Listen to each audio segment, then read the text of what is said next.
ଯେମନ୍ତେ ମେଘ ଶୂନ୍ୟେ ଥାନ୍ତି ପବନ ବଳେ ସେ ଉଡ଼ନ୍ତି ପାର୍ଥିବ ରେଣୁ ଏ ଯେମନ୍ତେ ଉଡ଼ନ୍ତି ପବନ ବିଘାତେ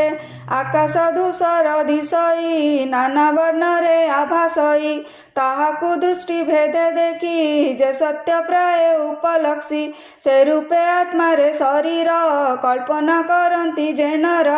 ତାହାଙ୍କୁ ବୋଲି ଜ୍ଞାନହୀନ ଏବେ ହୋ ମୁନି ଗଣେ ଶୁଣ